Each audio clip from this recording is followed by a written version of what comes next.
All right, we're back. Politics and movies, another humdinger for you. We got Mike and friends today. Today, our friend is GS. I'm full of pho. I wish I was. I haven't had noodles in a while. I'm on a diet.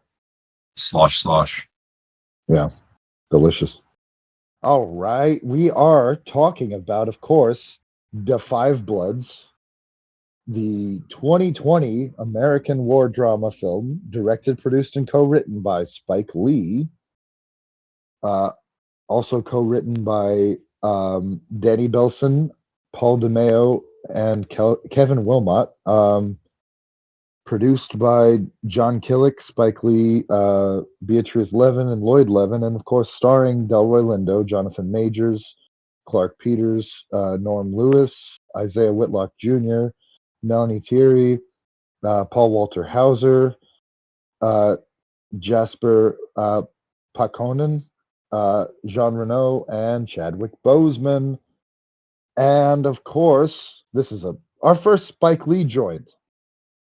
How do you feel about this one, Gia? Yeah, I smoked it and I got enlightened. I mean, I like this movie, but it's absolutely not, like, I'd say my top 5 Spike Lee. It's pretty good though. It's pretty solid, I think. I wasn't sure what I thought about it at any point in it. Like it has some real high points. Yeah. Especially Delroy Lindo monologue. And Sure. some of the locations are fantastic and some of the cinematography is great. Especially the feel it captures in that 4x3 really grainy stock stuff that was supposed to be shot in the 70s. But yeah, I don't know. It's a Spike Lee movie, so some of it felt very just so heavy-handed that it took me out of the movie, and it was like, okay, it's a movie, not a soapbox. Come on. I mean, it's a Spike Lee movie. Yeah, but he doesn't always do that. Even when he does have, a strong message or theme, like Black Klansman, which just based on the name, you expect going in that it's gonna like be hitting you over the head. But it's a surprisingly like light and entertaining movie. Like obviously it does have messages, but Yeah. it also has fun with its characters and its scenes and lets them breathe. Sure. And this seems a bit more on rails.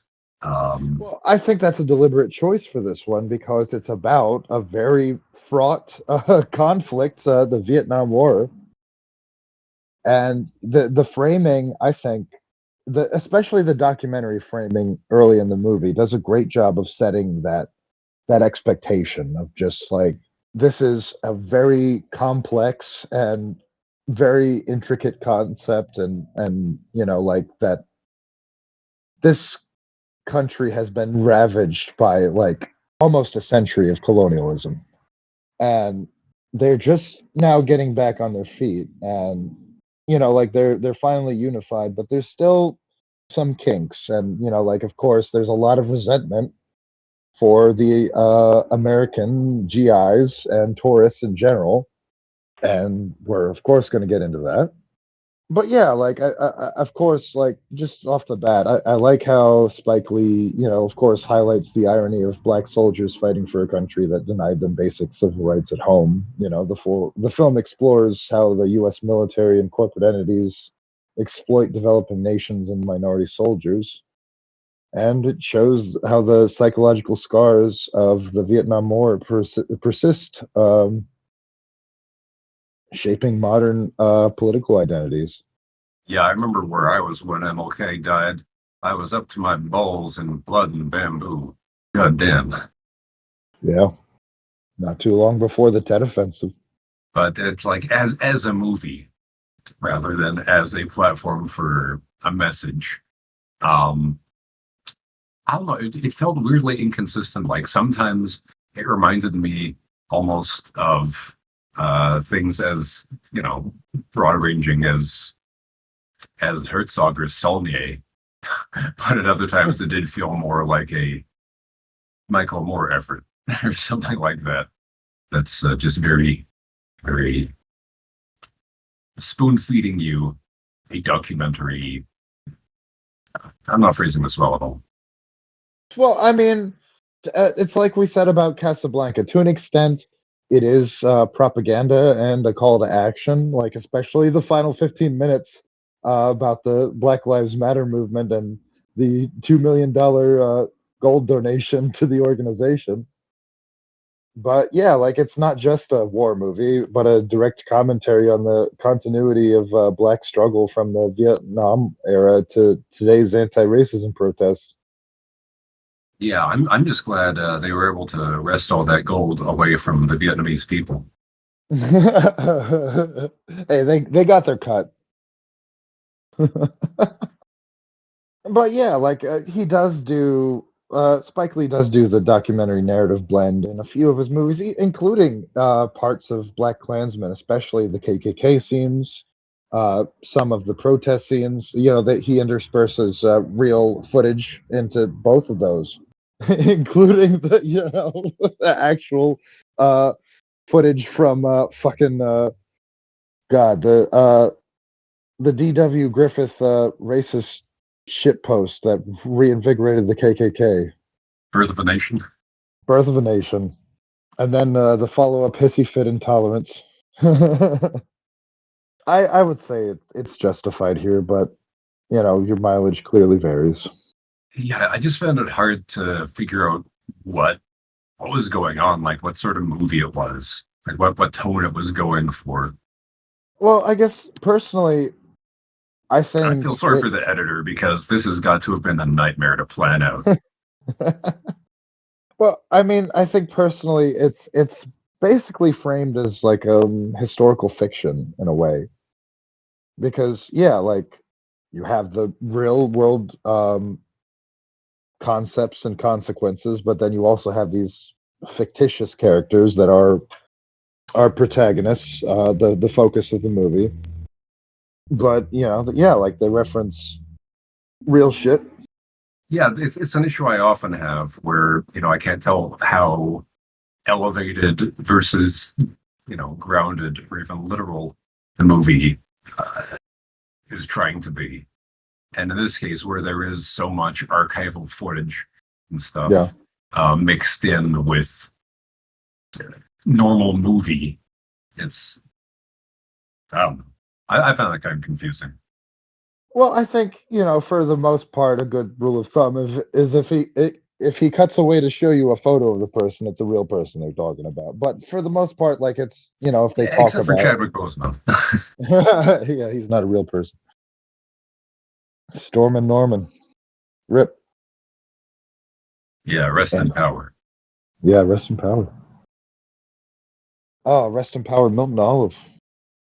But yeah, like it's been a while since I've seen this movie, but like I really like the documentary style framing of the intro. It immediately sets up the tone and the stakes of institutionalized racism in America and the foreshadowing of fascist it reminds you of what happened. Yeah. Like, is that really necessary? Like, yeah, I think we're all on the same page about that was a classic America L, Yeah. Starting a land war in Asia is somewhat of a no-no, to paraphrase.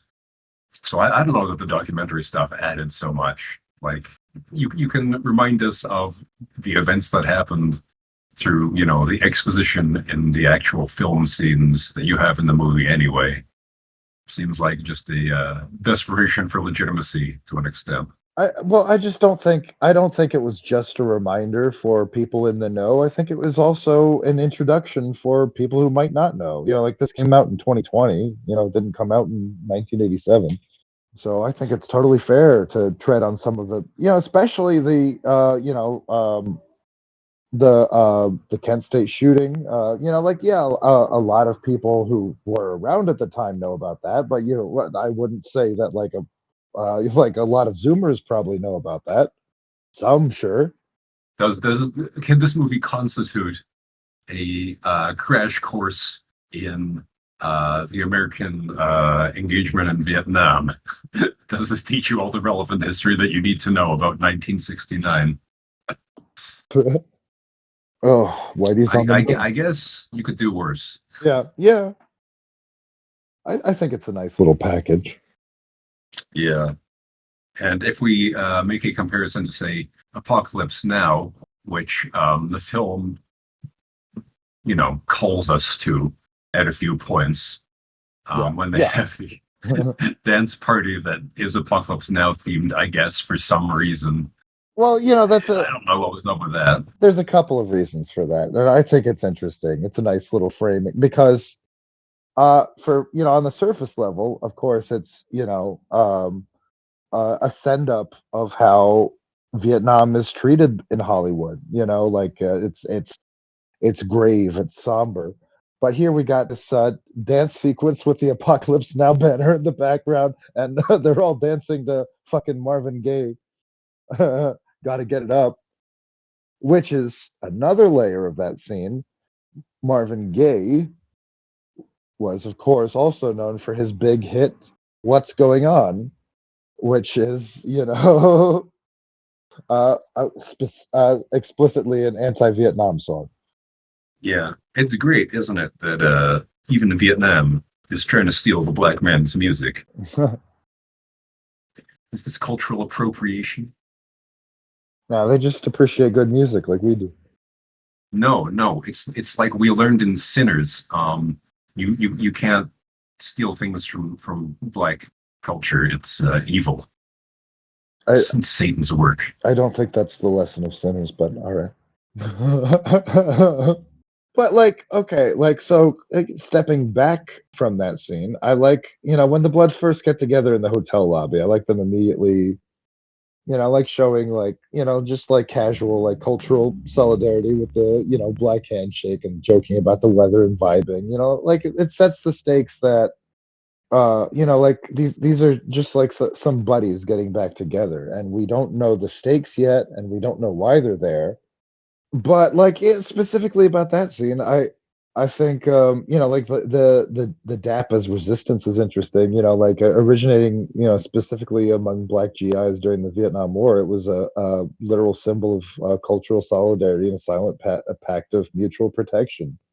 By opening their reunion with it, Lee reminds the audience that their unity was forged as a defense mechanism against both the Viet Cong and the systemic racism within their own military infrastructure. Well, and just the command structure that was operating in Vietnam at the time. Yeah. Recently, people have been remembering the term fragged as it relates to taking out your officer who's giving you shitty or illegal orders. Just a little bit of friendly fire with the boys. Yeah. Niedermeyer was shot to death by his own troops. It's an occupational hazard. But of course, this is also a defining character moment for Delroy Lindo's character. He is immediately standoffish when his friend Eddie tries to pay for his room, signaling his American sense of proud self-reliance and independence, completely misreading the vibe. And what's he wearing? A Chud Tees shirt with a performative American flag mapped skull.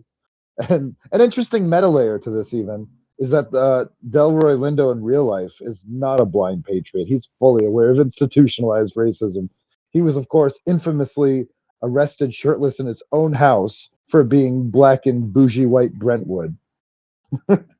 Yeah, he's also the only one with any veteran apparel. His hat says Vietnam vet. Yeah.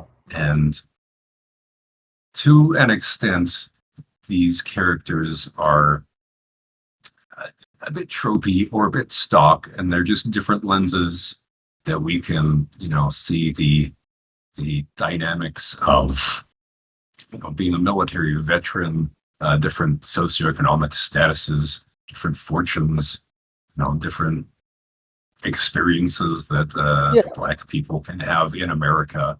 right. And that's one of the interesting things about the movie is that it does, it feels a bit token at times, but it does show that there are different Black experiences to be had. Yeah, like there's a bit of Hollywood shorthand there, but it's effective.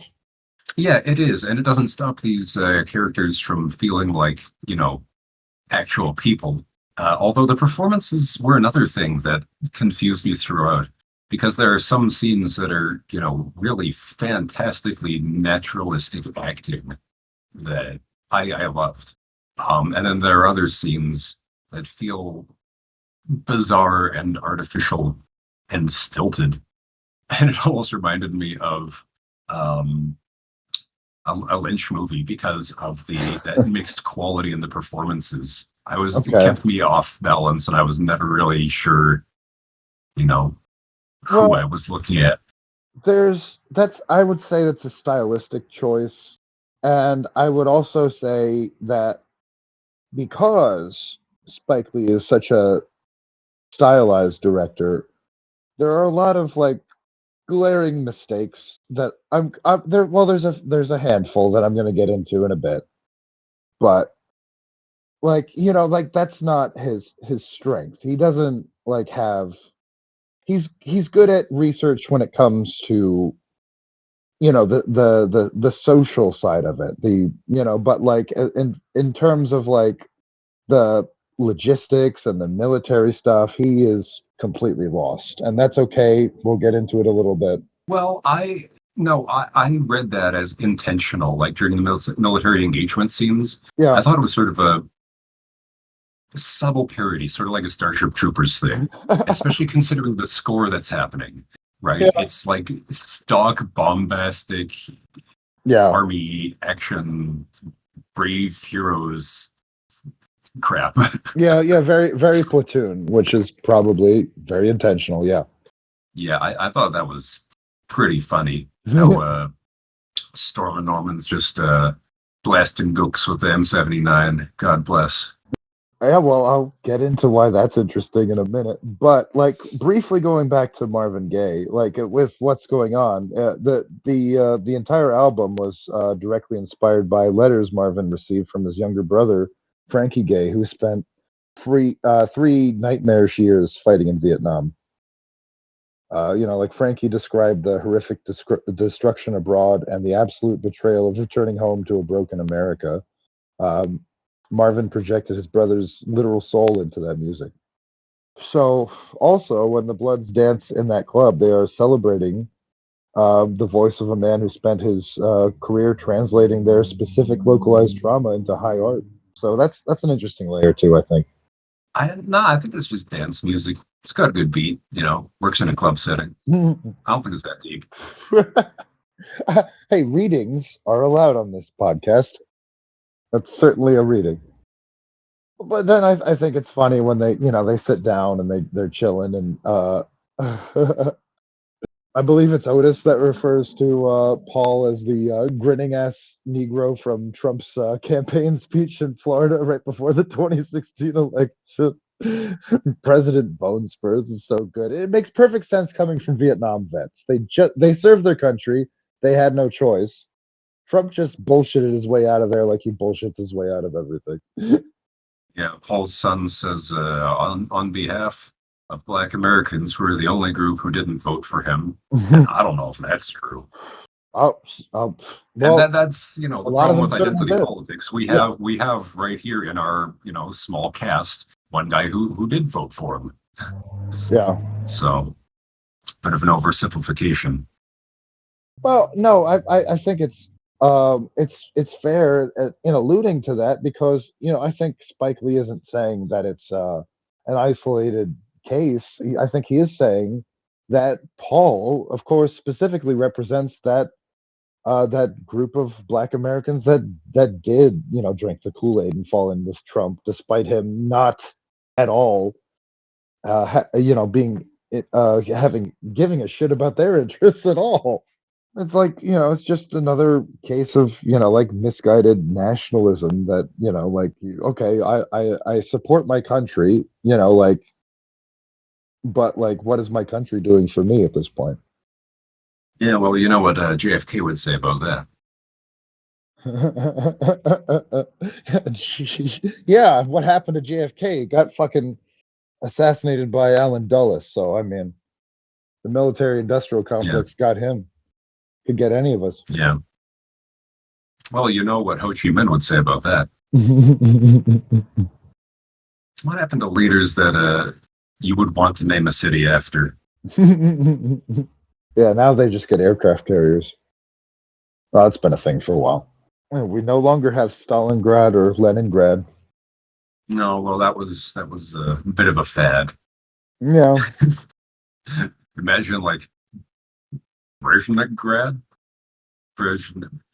No, it doesn't scan. Brezhnev.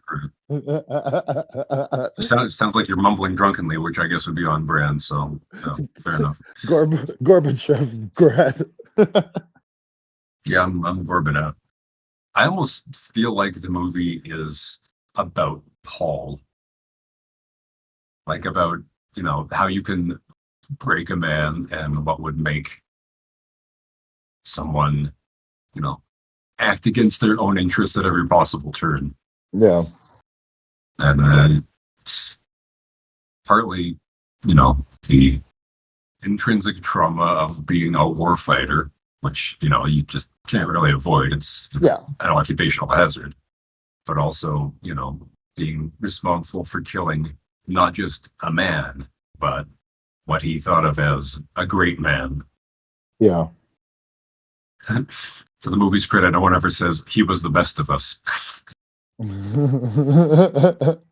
No, Spike Lee doesn't feel the need to write that Hollywood white bread bullshit.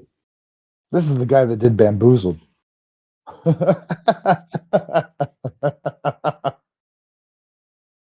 You know that one, right? Not offhand. It's so it's oh my god, it's your kind of satire. It's about a modern studio executive deciding to put minstrel shows on on network cable.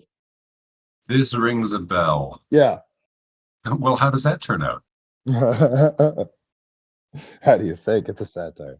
But yeah, like he's I think he's good at stuff like that. I honestly, the first time I saw Do the Right Thing, it didn't really click with me. Of course, I was, conservative shithead at the time. I was a teenager. But it took me a couple of watches before I fully understood because of course I couldn't relate to that. I didn't grow up as a black kid in a poor neighborhood. But Well, why does being able to relate to something affect the extent to which you can absorb it? it does for that movie because it's such a personal story. So you kind of have to on some level. And if you can't, then yeah, it doesn't um So you became blacker and became able to relate to it. Like, what's no, I'm not saying that I became blacker. I'm saying that I it sounded like what you were saying. no. I'm saying I got older and better at analyzing film and history. So yeah, like it's I don't small. know. I'd rather be able to empathize with any given character because of their essential humanity than because of the specifics of their circumstances. Well, you certainly can with that movie. I'm just saying that wasn't my experience at the time. Yeah, teenagers don't have empathy. Well, It's true. it's fair. Yeah, they're always on their damn phones at the mall rather than mowing lawns for $1 an hour. Oh, thanks, Grandpa. They have no empathy. They have no moral fiber. Yeah. Well, maybe they Should should. draft them and send them off to NAM. That'll smarten them up. Maybe they should eat more raisins for their moral fiber. Small loan of several Pass hundred me million another dollars. handful, man. I feel like a damn raisin in the sun. That's a pretty sharp pop culture reference. relevant.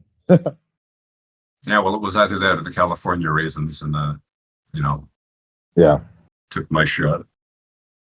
I do think Spike Lee's writing of Paul is brilliant and tragic. Paul has adopted Trump's exact rhetoric of projection as a survival mechanism.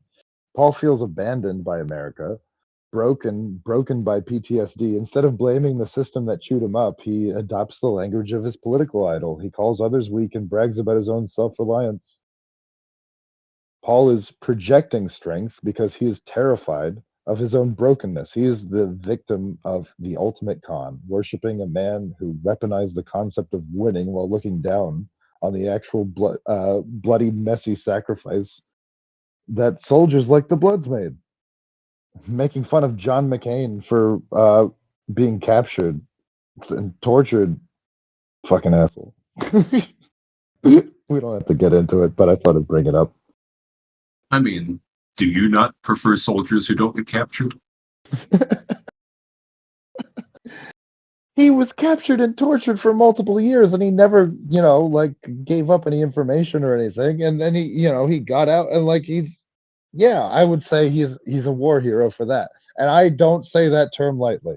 I really don't. Like, Yeah, but he got captured like a sucker. oh yeah, you're right. He should have just paid off some doctors like Trump's family to get out. Yeah, I mean, clearly, if you're a good person, you're rewarded with financial success in life. That's how it works. Yeah, and a small loan of several $100 million.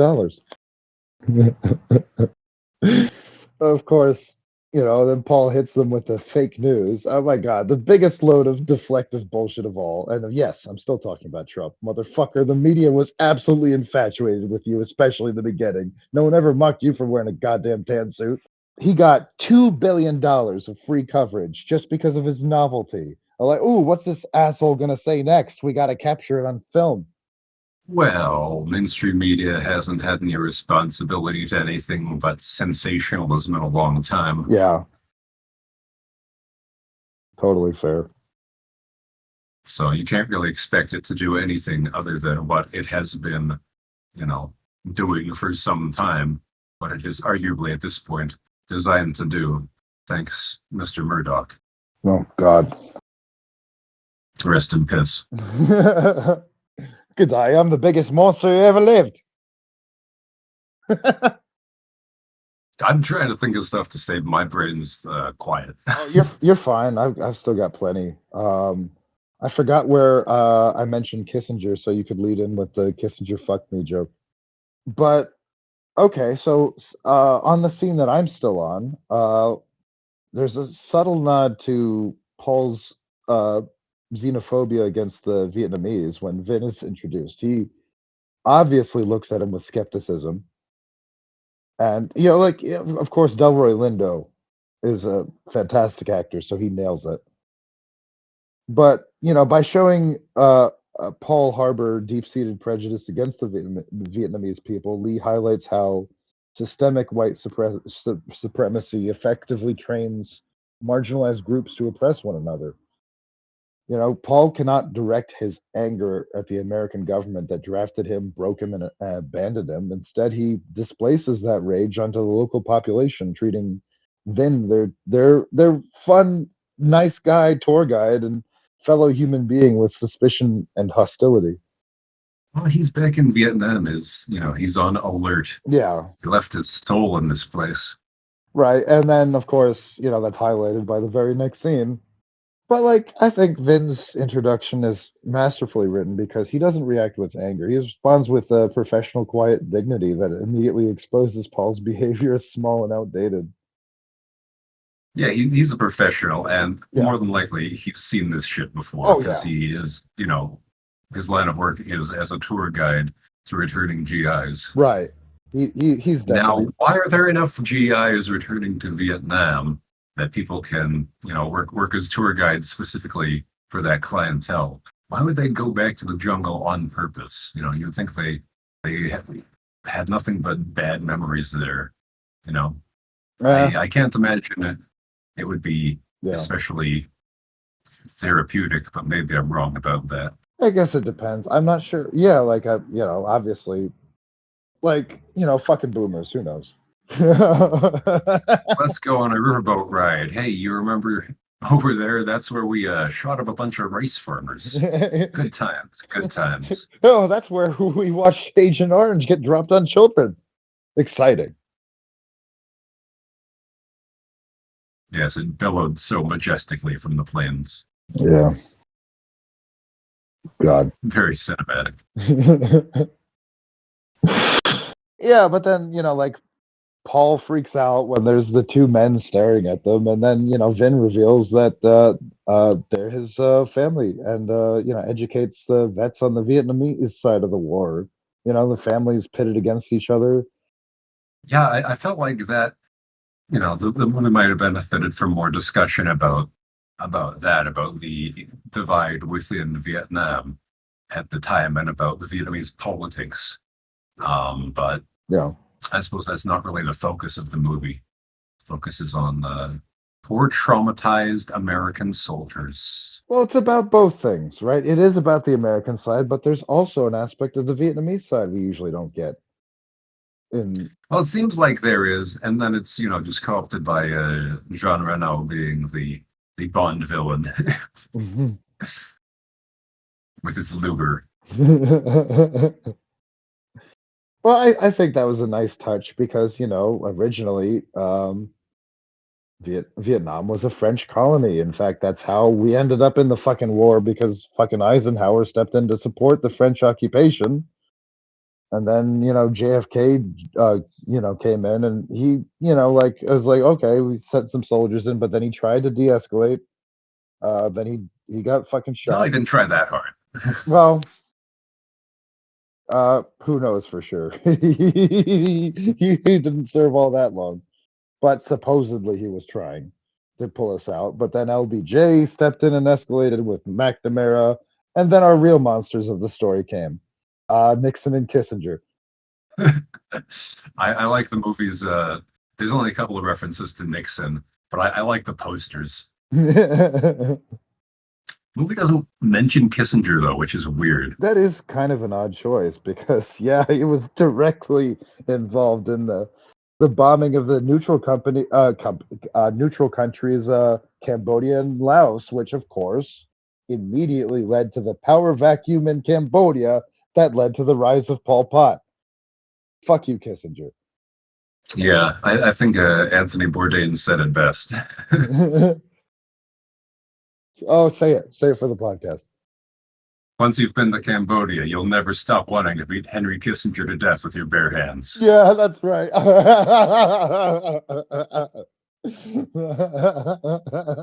Rest in power. Yeah. Oh my God, fuck Kissinger. Oh. Yeah, well, he finally died. Yeah. I wonder how much piss is on his head still. They'll make the Thatchers look like a gentle shower. Well, Henry Kissinger famously sabotaged the 1968 Paris peace talks just to help Nixon win the fucking election. Hey, it's what you do for your buddy.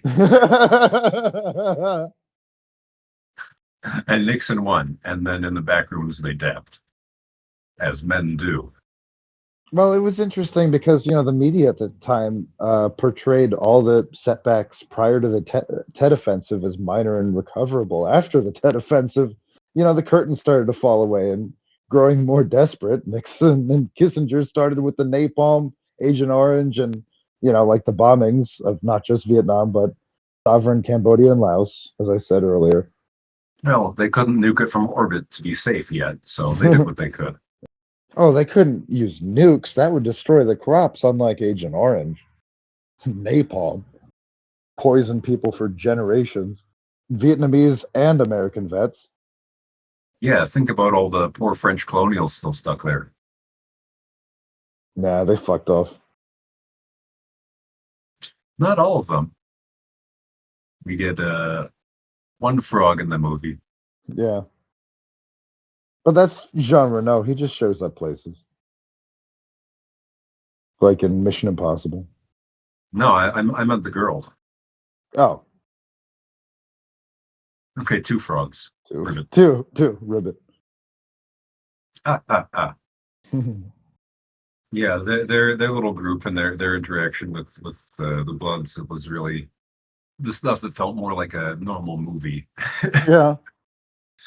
Like it sort of turned into a Saulnier thriller at that point, and I was all for that. Like this movie takes twists and turns that you do not expect. Yeah, I mean, a little bit. a little As soon bit. as that group was introduced, I knew at least one person was going to die to a landmine. It was going to be like hitting you over the head with themes. Well, you got to do it. You got to do it. We even got the kid that obviously stepped on a landmine, and that's probably why he's so resentful of the GI. You know, put out Yeah, some or Agent firecrackers. Orange made him be born all fucked up. That happens too. Yeah, but that was an interesting way of showing that the resentment, trickled down to the younger generations who weren't even fucking alive during the Vietnam War.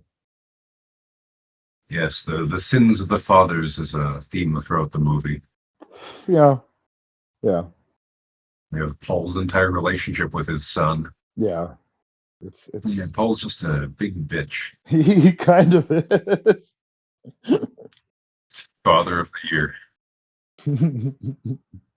But his son turned out okay, and Yeah. Vietnam turned out okay, I guess. They're going strong. But I think it's interesting that, like they tell Vin that they're there to recover Norman's body, but Spike does a Which couple is of true. it is true, but Spike does a couple of clever things to introduce doubt to this being the complete narrative. They're all too fucking happy for one. If this was purely a body recovery, the mood would probably be at least a bit more tense and at times even dour. Like think Stand By Me. Yeah, those were suburban white kids, but kids are people too. I don't know. They're getting back together. They're seeing each other for the first time in a long time. They're going to be, smiling for a little bit. Yeah. Yeah, but I think my point still stands. That there's got to be something else going on. And clearly there is, right? They're there for the gold too. Yeah, they come out of retirement to have one last grand adventure. Yeah. But that also sets up, I think, a false sense of security for the audience, like letting them think that, this is a righteous emotional story. Look at these brave black veterans doing a beautiful thing for their fallen brother. But then they're also there for the fucking money, capitalist corruption. Oh, hey, I know that cash rules everything around me. Yeah, but would you brave landmines for some gold bars? I don't know. They didn't know the landmines were there, so if I didn't, then probably. I think they knew that there would be landmines. Well, they obviously didn't. In fact, they were, their hubris was surprising a little bit because they had already run into the, Minesweeper team. Yeah, and they did mention early on, "Oh, it's okay. We don't need you as a guide. We know this jungle like the back of our hand." Like, I would still take the guide because, like you Yeah, said, there's no way the jungle hasn't changed. yeah. But I think the firecracker kid is also like an interesting Oh, that was an interesting scene. That took me by surprise. yeah. Yeah, like it's a form of asymmetric psychological warfare. Like obviously he can't sue the US government or get his leg back, so he targets the physical bodies of American veterans. He turns their profound psychological trauma into a punchline, reclaiming power by forcing these grown imposing men to cower on the pavement. And Yeah, while he's just a bully. he kind of is, but it's an interesting point that, to show early on They in the gave him film. $20. How much is that in Vietnam money? one of them gave him $20 while the rest of them like told him to fuck off. So I think, that's still fair. Yeah, well, it's not policy to give in to panhandlers. But it is good, I think, that the movie touches on the fact that, Vietnamese people in Vietnam have a diversity of feelings toward America and toward returning GIs. Yeah. Some of them buy them a drink. Some of them, accompany them as a tour guide doing business, knowing that Their previous bad actions were the result of government policy, and that they didn't really have too much of a say in it. Yeah.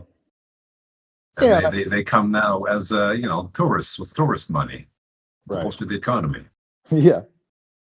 Yeah, but like even to that point, I think it's interesting how it sort of frames the heist elements as not just like about greed. It's a form of illegal reparations from a system that chewed them up and left them with nothing but trauma. And of course, from Spike Lee, that makes a lot of sense. He's got a production company that produced this movie called 40 Acres and a Mule. So yeah, it's a big thing with him. Starting to sense a theme in this guy's work. Yeah. Yeah, but as we recall, Norman wanted them to use that money to, improve the lot of Black Americans. But I mean, how many millions do you need to be comfortable? And then after that, why not give back? Yeah. Yeah, fair. And one more But thing these are about all human and flawed people. So yeah, and I do think that makes the narrative more powerful that they aren't just like these, hyper competent, super intelligent good guys who don't do anything wrong. That'd be a boring movie. well, Norman kind of is. He's Yeah, but he's the, he what was the could have best been. of us. Yeah, he's what could have been. He's the lost potential. He's the Milton Olive of the fictional narrative. Yeah, we could all use a Norman in our lives. Stormin'. But yeah, like one more thing about the one-legged kid. It's also a reference to the ongoing reality of UXOs or unexploded ordnances that still litter the Vietnamese countryside today, proving that the war never truly ended for the people of Vietnam. Well, for some people, a war doesn't, and sometimes the trauma's in your head, like with Paul, and sometimes it's on your land. Yeah. Because there's a lot of unexploded landmines in Cambodia too. Yeah. Maybe I should have my white savior arc and go there and do something about it. Go ahead. Go clean up some landmines. It is an ongoing effort. Go join. Yeah. This is your call to action. I'll have to try and remember where I put them all. You were Kissinger the whole time, you fucker. I did not die. That sounds more like Nixon. I know, I realized that after I said it. I thought he'd just, sound even more melted now. Nixon sounds like a normal guy if you just sort of melted him a bit. Yeah. America needs a full-time president and a full-time Congress. And break into hotels. Thank you. I mean, say what you will about the guy, but at least he wasn't a crook. Oh. Yeah, crooks never resign in disgrace. He was the right guy at the right time. Only Nixon can go to China. Oh yeah, Nixon's fantastic foreign policy. That was his quote unquote strength. My God. But let's get into the inaccuracies in the flashback a little bit. And I do want to see what you think about them. But okay, I pictured those not as literal, but as the sort of collective recollection they have, which is why it's so easy to hand wave the actors at their current ages playing the roles of soldiers in Vietnam in the 60s. Yeah, I mean that's a fair reading, but let me just say my piece and then we can go from there. But you probably know what I'm going to say, but maybe the audience doesn't necessarily. Obviously Spike Lee has no idea what clear means. He uses it like heads up when it's actually used to indicate that there are no hostiles in the immediate vicinity. Also, it's dubious whether that handgun would actually burst the padlock. More likely, the bullet would either mushroom or ricochet or embed itself in the lock and remain secure. They have fucking M16s. Use one of those. No, it's those sequences are full of Hollywood tropes. Yeah. Yeah. You shoot the lock off the treasure box, because that's what a man does. I'm just saying they have the proper guns for it. Use those. Did they not send them with a key? It's just, yeah, like you're saying, it's movie logic. Like he doesn't know the intricacies of firearms, but like, okay, yeah, okay, like, okay, we can move past that. Fine. Well, they are armed, period accurate with 1911 and the original M16 with the Yeah. small magazine, the authentic handguards and stuff, and the M79 being used liberally. Yeah, I was gonna So, say and the M60 for the door gunner. yeah. Yeah, no, I was gonna say, as far as the actual battle goes, there weren't any glaring inaccuracies. The GIs used the M16s and the Vietnamese used Kalashnikovs, check. The So Vietnamese, he hired at least a competent armorer. yeah, yeah, yeah, and the Vietnamese used guerrilla warfare tactics while the GIs were caught with their pants down, check. The Vietnamese weren't soldiers, clearly mostly farmers and a girl even, check. The girl launches a bazooka to finish off the helicopter, check. The biggest inaccuracy, I think, is that the Vietnamese don't finish them off. The GIs are fish in a barrel at this point, and the Vietnamese have the high ground. And unlike George Lucas, I actually know what that means. Yeah, I didn't take those sequences to be very literal, because Yeah, for a lot of reasons, but the big one was the score tipping me off really early that this is kind of heightened yeah, and very Hollywood, and it's probably going to be glorifying what they were doing in a sort of ironic way because that's how they remember it. It sucked. It was a dirty job, but by gum, we were good soldiers. We yeah. shot the bad guy. Yeah, and it certainly does make sense for there to be plot armor in that scene because for starters, Stormin Norman has to survive long enough to give his speech, and the rest of the Bloods have to survive in general until modern day. So yeah, but like in reality, the actual NVA or Viet Cong ambush doctrine, you do not walk away from a pinned compromised squad. You finish them off to eliminate the threat and scavenge their equipment before American reinforcement artillery or airstrikes can zero in on your position. But like it's plot armor. Spike Lee clearly chooses narrative over realism here, like you're saying.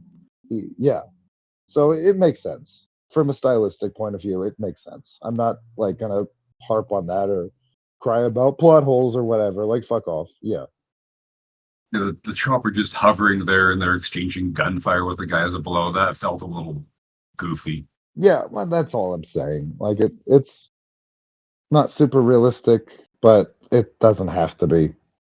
It's not what the movie's going for. It does its job. It shows us, a little war action Yeah, from the period.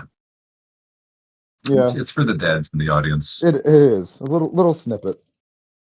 Well, this came out during COVID, so it wasn't. No one saw it in the theater, and on Netflix, of course. It came out on Netflix. Oh as a yeah, it's a Netflix original. Did it even have a theatrical release? No, because it came out during COVID. But yeah, like Netflix, it would have been a crapshoot either way, even if COVID wasn't happening at the time. So yeah, So we'll never know how much money it made, which is the real test of whether it was a good film or not. I mean, to be fair, it had a pretty small budget, so I'm guessing it made that back and more. Its budget was between 35 and 45 million, so it definitely made more than that by a wide margin, I'm sure. Pretty impressively done, considering they were shooting on location for Yeah, that budget. yeah, fair. And the fact that they did it on location made it, so much better, I thought. As for one, you get all those, nice locations for the cinematic quality, Yeah, but then also they can take advantage of a lot of the local talent, which they absolutely did. Like if you look at the Yeah. credits, it's mostly Vietnamese people. right. Yeah, and it makes it feel more authentic. So I really appreciate that. But Spike Lee is pretty good at working within budget constraints. So it's not a huge surprise, but it's Well, auteurs kind of have to be. mm, And he is definitely one of those. Well, not Fincher. Fincher, Well, he's Fincher. yeah, go over budget. Take a year for post production. Yeah, do whatever the fuck. Take 70 plus Well, takes. some Yeah. people get more latitude from the studio system because they have a certain track record. I mean, Jim Cameron would go over budget and over time like Yeah, quite a lot. right. But at But the he's end, Jim Cameron. yeah, So he can always say, "Well, I've got final cut, and fuck you, the movie's going to make $2 billion because it's me." yeah, Yeah, because it is. yeah.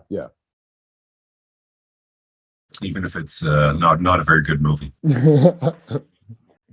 Well, I'm gonna do the Avatar movies with Ronnie at some point. He wants to do them. Yeah, they're I don't know, just a bit too avatarded for me. Yeah. Well, they're not good, especially the first one. But yeah, I You digress. recommended the second one to me, and I could not get more than like half an hour in because the script was so dog shit. I felt myself getting dumber by the minute. Okay, I guess fair enough. I mean, they're something. They're popcorn flicks. You turn your brain off. I Enjoy. couldn't turn it off thoroughly enough, I guess. I tried. Believe me. Fair. But then I like okay, so getting back to this movie, I like the line about American fast food winning the war. It's like a great allusion to cultural imperialism, but also clearly not true in this case. Yeah, they have all those modern amenities, but they're still firmly a communist country. And also, I don't care how much plot armor Paul has; he isn't surviving the first infantry for 4 years straight. That's not a thing.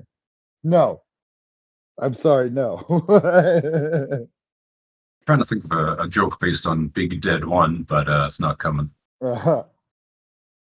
Oh, you know what the first infantry was nicknamed? That's interesting. The big Oh, it red had one. several nicknames. Yeah. Well, that was the Yeah, I feel like the fact that our boys were assigned to first infantry was, not a maybe not too much of a decision there, but yeah, they it's would have all meant been meat to evoke the yeah. fact that it's the one of the most decorated and the single longest serving. I don't look at my notes, so I don't use the wrong words. Yeah, but first infantry was army, and like a standard tour of duty for a U.S. Army soldier in Vietnam was 12 months. It was 13 months for Marines. Extended stays were rare, and doing multiple voluntary extensions back to back in the grunts was practically unheard of. I have on good authority because one of my former coworkers is actually a Vietnam vet. He's black too. He had some stories. Yeah, I bet. Yeah. His name is Taylor. Really interesting guy. But yeah, like the first infantry division was right in the thick of the heaviest fighting in Three Corps, operating around the Iron Triangle and the Cambodian border. The physical and psychological attrition rate was staggering. Like no matter how skilled, lucky, or tough a soldier was, 4 continuous years of humping the boonies, dodging malaria, surviving ambushes, enduring artillery would result in death, a severe wound, or total psychological collapse long before the 4 year mark. And you could say, yeah, Paul was pretty fucked up, but he's not that fucked up. He ain't, he ain't Yeah, John the Rambo. movie tells us that that's mostly because he shot Norman, and Yeah, sure, that'll stay with you. yeah, fair. But then I'd like to, briefly get into Vin's family history about Operation Junction City and being re-educated in Saigon when it fell. It might be silly, but it reminds me of my that beautiful Christmas episode of Hey Arnold where Mr. Wynn laments about abandoning his daughter to get on the last helicopter out of Saigon, only to reconnect with her later in the episode. It's called Arnold's Christmas. It's widely considered one of the most emotionally devastating and politically daring episodes in the history of American children's television. Of course, it came out in the late 90s. I just thought that was an interesting thing to mention. But yeah, I do think that's an interesting choice too. This movie doesn't explicitly show the fall of Saigon. It's told, by some characters who learned about it secondhand mostly. But that's also obviously not the point of this movie. If you want to see that, watch that episode of Hey Arnold or Year of Living Dangerously or something. Yeah. Oh, of course that wasn't. That's Indonesia. Yeah, that was Indonesia. Similar vibe though. Yeah, the story in Southeast Asia does somewhat repeat. Mm. Thank you, Henry Kissinger. God. But speaking of John Rambo, I think it's interesting that Spike Lee refers to them as Fugazi Rambo movies, which is a real tragedy that First Blood gets lumped in with the rest because, yeah, it's such a powerful Vietnam vet representation early on when guys like Cimino were still erroneously depicting stuff like the Viet Cong playing Russian roulette with POWs. That didn't happen. Ever. Well, maybe it happened once. Once in the shadows. Cimino just happened to be standing there. Ah, there it is. I knew it. Christopher Walken, do that. I'm going to go make Heaven's Gate. Well, somebody's got it. I'm just saying First Blood does not deserve that slander. No, yeah. I recall when I watched Rambo for the first time, the mental image I had was, sweaty, shirtless Stallone with his headband, shooting an M60 with one hand and holding the belt with the other. Oh, God, and, that's Rambo 2. That does happen in the movie. That does happen. That's in two. That's in 2. That's not in the first one. He doesn't kill anyone in the first one. No, he does shoot with it though. Like when he's cornered near the end. Yeah, that's fair. Yeah, but that does happen in the first one. He's not shooting it at anyone. It's just, that's even Terminator 2 with a minigun. Yeah, it's suppression fire. It's not. Yeah, he's not trying to hit anyone. The only person he arguably kills is the deputy who's a fucking asshole. And really, that's a karmic death because he's hanging out of the fucking helicopter like a jackass, and Rambo just hits the windshield with a rock. Yeah, he very much causes his own death. Yeah. Rambo standing there down below. I didn't do nothing. I didn't do nothing. Yeah, but they're not interested in whether he did anything or not. They've already mentally assigned him the role of bad guy. Yeah. He's other. He must be persecuted. Yeah. Rambo didn't do anything wrong. He just wanted a warm meal. He just learned that his friend... No, you should have died for your country properly. Yeah, his friend just fucking died from cancer from Agent Orange. He's fucking traumatized. This fucking asshole sheriff. Get out of my town. But okay, so yeah, I'd say yeah, but it is a shame though because it does bring up the fact that Rambo's legacy is sullied by the sequels. First Blood Part 2 is dog shit. Rambo 3 is dog shit. That's your white savior. I'm gonna go kill all the brown people and all the Asian people. Fuck, very silly.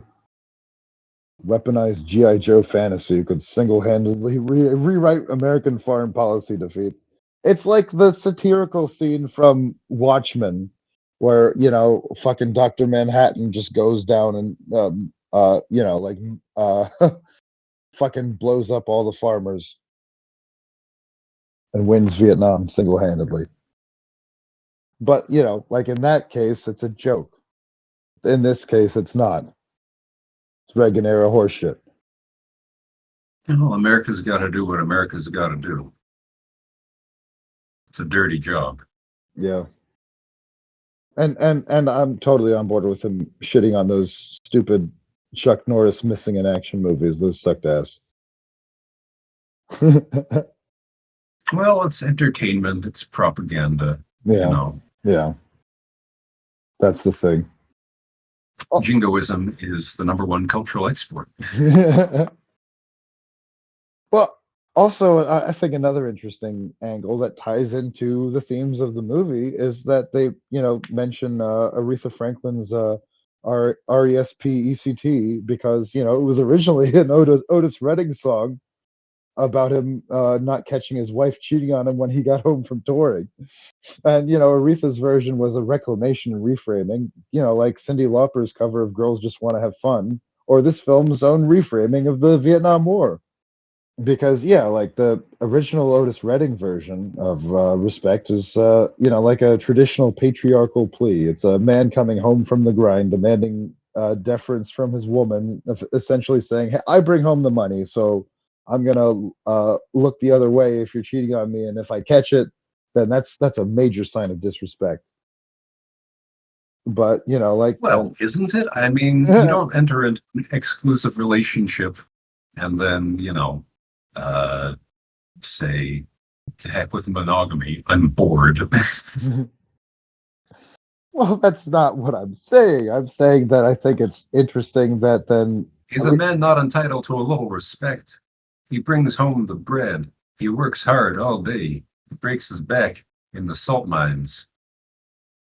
Oh, if it makes you feel any better, Otis Redding was dead by the time the Aretha Franklin version came out. So Aretha Franklin's out working hard all day, breaking her back in the salt mines.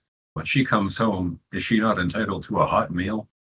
but all I'm saying is she transformed a domestic demand into a soaring anthem for both the civil rights movement and second wave feminism. And Oh, that's, it's okay when women do it. yeah. You have a problem with that? Do you prefer the Robert Hazard version of "Girls Just Want to Have Fun"? Well, I think it's a bit reductive to say that girls just want to have fun, but Well, that's not the point of this song. Take literally. God. But yeah, all I'm saying is the women weren't dying in droves in Vietnam. well, all I'm saying is my point is this is what Spike Lee is doing with Da 5 Bloods. He's looking at the entire Vietnam War movie genre, which has been completely or mostly dominated by the white perspective of, like Platoon, Apocalypse Now, Full Metal Jacket, or contaminated by revisionist white savior myths like, the missing in action movies or Rambo 2. And he's executing a total reclamation. He's taking the setting, the tropes, and the music and reframing them to center the black soldiers who were disproportionately sent to die for a country that didn't respect them. Rest in power, Milton Olive. Yeah, it says they came back and found America, much as it had been. They said Yeah. we sacrificed so much for nothing. Why did they expect anything to change? It's like after the Civil War, much the same thing. There were a lot of black soldiers fighting for both the North and the South. Well, they weren't expecting things to change without doing anything. There were marches, there were speeches in the beginning of this fucking movie. You're like, oh, why are they there? Well, there you go. Well, no, the soldiers were over there at the time. They come back and the America they find is underwhelming. Yeah, and like, yeah, well, yeah, to that point though, they're really disrespected by both sides. The government abandons them, and even the people, spit on returning Vietnamese soldiers or Vietnam vets. Yeah, because they were the ones over there shooting the babies or whatever, napalming the villages. Yeah, yeah. The Well, there's arm with which America projected its force. yeah, but they were just following orders. Mm-hmm. Mein Gott. Jawohl. So it's okay to do war crimes if you're an oppressed minority. That's an interesting historical perspective. I don't think that's what the movie is saying, you fuck with it. Wow. Can I have some more bad faith readings with my episode? At what point do they say they feel bad about what they did there? They get a bit introspective in the bar near the beginning, but that's it. They seem entirely too comfortable in Vietnam, is all I'm saying. Yeah, well, you could argue there's a bit of a psychological disconnect there. I wouldn't say that necessarily makes them bad people. They're, they've got severe PTSD. God knows the kind of shit that can do to a brain. I'm I sure. don't know. If I'd shot up a bunch of rice farmers for 3 years or whatever, I would have second thoughts about going back to the place where I did that. Yeah, well, I couldn't picture you ever doing that, so.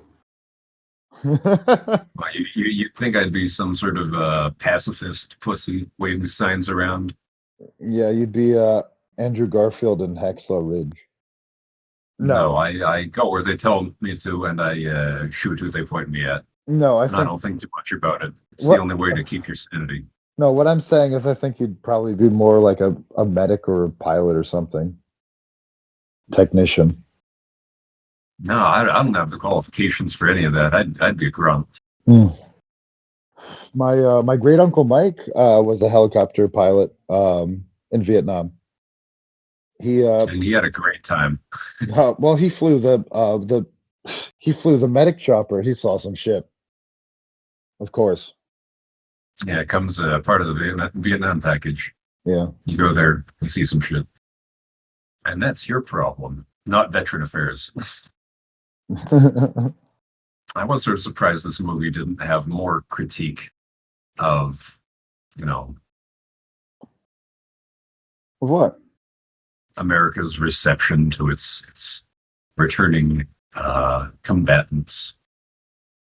Yeah, but it's not the focus of the movie, and there are other movies that do that. Yeah, but most of our characters, it seems, got on just fine with their lives.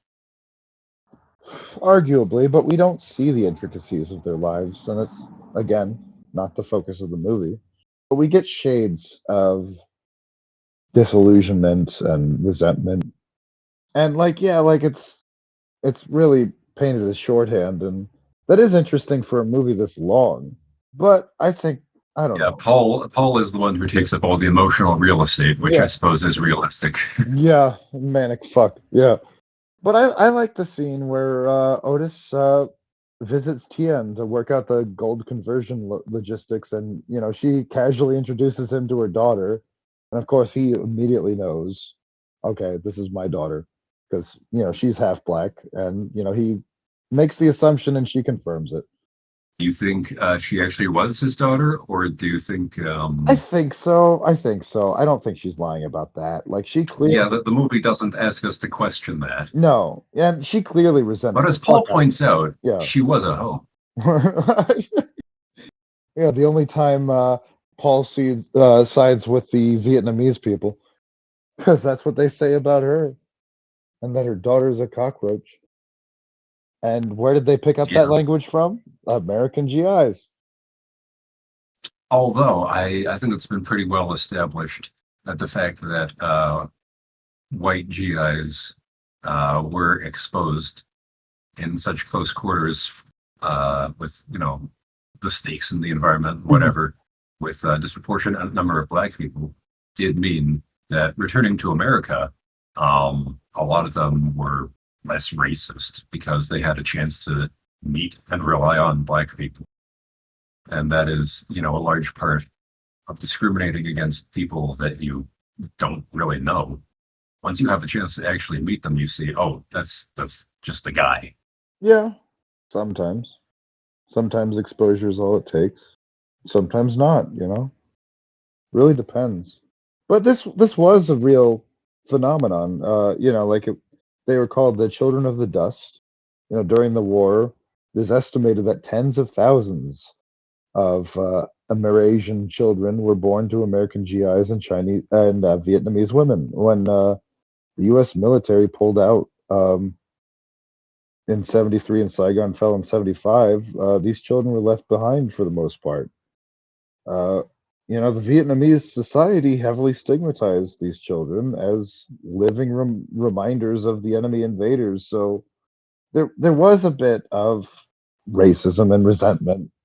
And okay, you could say, well, they're there, but they're outsiders because this is a homogenous society. they identify as Vietnamese. They don't identify with Vietnamese black or Vietnamese anything else. No caveats. So there was Yeah, no certainly, one brought them there. They're indigenous as as anybody. yeah. But I'm just saying the discrimination was there, whether it was logical or not. well, sure, and not that one can really blame them for it, given their recollection of history, recent and distant. Mm. But many Asian countries do have a tendency towards xenophobia. Yeah, I'm not saying it's well, exclusive to Asian countries. I mean, just look at the Balkans. They're xenophobic toward their next door neighbors. right. But it is definitely a theme. It is. It's pretty common in most parts of the world. I mean, including here. Just humans gonna human. Gotta other. Yeah. I don't know. Most of the Indians I've met haven't really been prejudiced against me that I was aware of. Oh, I think there's one other Some thing. colonizers are okay. It's okay to hang out with colonizers. Can't we all just get along? Yeah. It's funny because in another Spike Lee movie, he does show that Rodney King footage. Believe it was X, the Malcolm X one. But then I got one more thing about Paul. Oh my God, the stupid fucking Kevin Kline auto argument from A Fish Called Wanda. He throws it at Jean Reno. Like, oh, if it wasn't for us, you'd all be eating Wiener Schnitzel and singing Deutschland über alles. And it's like, okay, dude.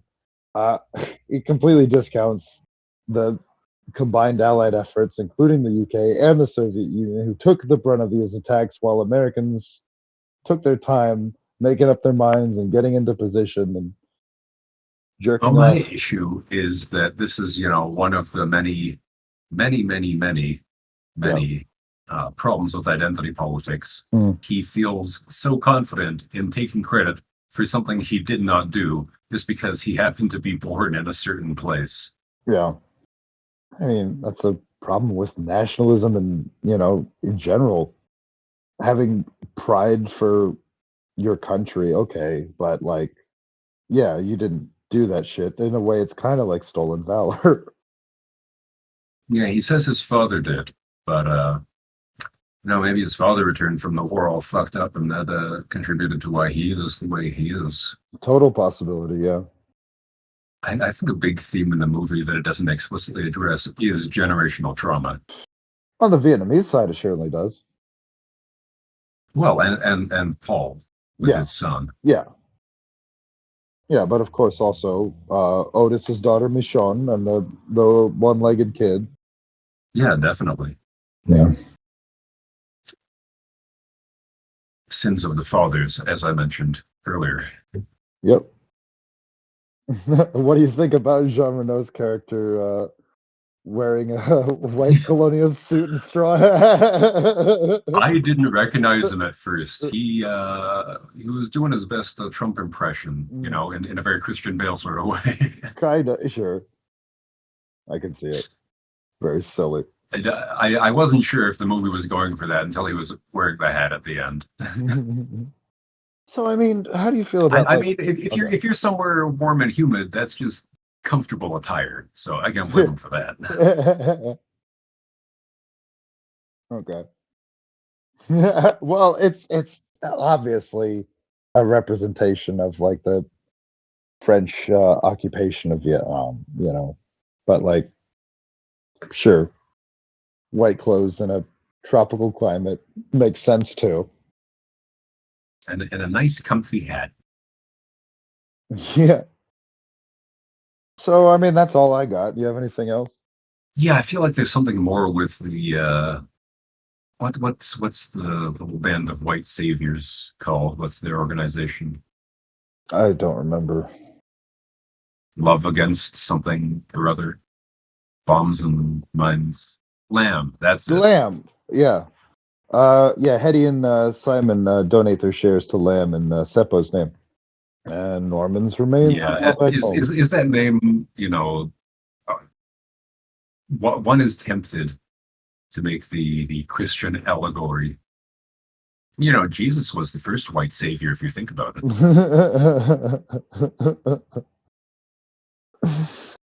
Oh, Jesus wasn't white. We know this. Okay. No, I've seen pictures. I'm pretty sure. Yeah. Well, that's funny that you mentioned that because who is in the very first scene in this movie? Muhammad Ali. I ain't praying to no blue-eyed, blonde-haired Jesus. Yeah, Muhammad Ali, poster child for uppity. Okay, dude. He would fucking deck you for saying that, even jokingly. He's dead. He would come back to life. I wouldn't fuck with him or his ghost. Watch out. Yeah, no, you're right. I suppose I wouldn't fuck with Muhammad Ali's ghost. Yeah. That fucker I'm floats like somewhat less afraid of Chadwick Boseman's ghost, personally. Just has too friendly a smile. Yeah. It's a shame. He's a very talented actor.